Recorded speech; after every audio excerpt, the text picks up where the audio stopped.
কথা, হাদিসের কথা, মাহফিলের কথা এই সমাজে যদি জায়গা পায় একমাত্র কোরআনের ওয়াজ মাহফিল ছাড়া আর কোনো কিচ্ছু জায়গা পাবে না।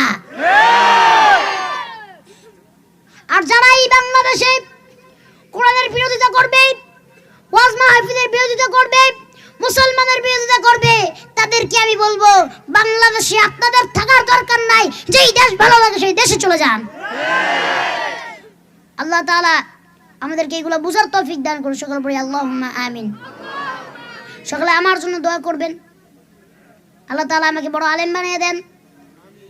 সারা বাংলাদেশে একমাত্র দিনের জন্য, কোরআনের জন্য, সারা বিশ্বের জন্য খেদমত করতে পারি। আল্লাহ তাআলা আমাকে সেই তৌফিক দান করেন। আর আমি দীর্ঘায়ু করবো না। বাকি আর কেউ সভাপতি বক্তব্য দিবে কি বাকি আছে?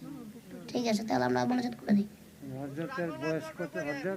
মনোজাত আলোচনা শেষ করি বলছি ইনশাআল্লাহ। হ্যাঁ না, এখন আমার পক্ষে সম্ভব হবে না। আপনার রুমাল দিয়ে দেন, একটু জিকির করেন লা ইলাহা ইল্লাল্লাহ। রুমাল দেন।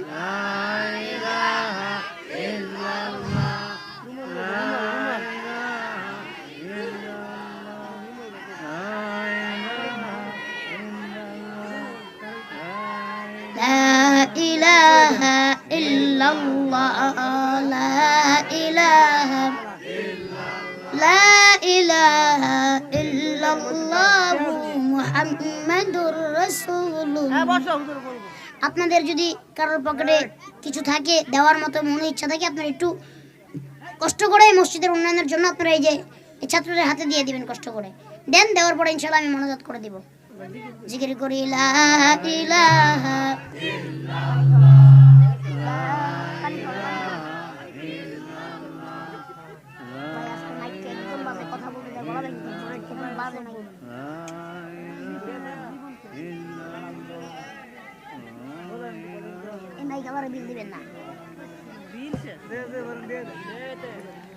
এই ভাই যে যা পারেন, যে যা পারেন, যার যতটুকু সামর্থ্য।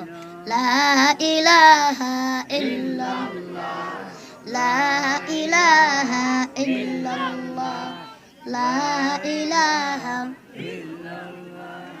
লা ইলাহা ইল্লাল্লাহ লা ইলাহা লা ইলাহা ইল্লাল্লাহ মুহাম্মাদুর রাসূলুল্লাহ। আর ওই মাইকে আবার কোনো বিল দিবেন না।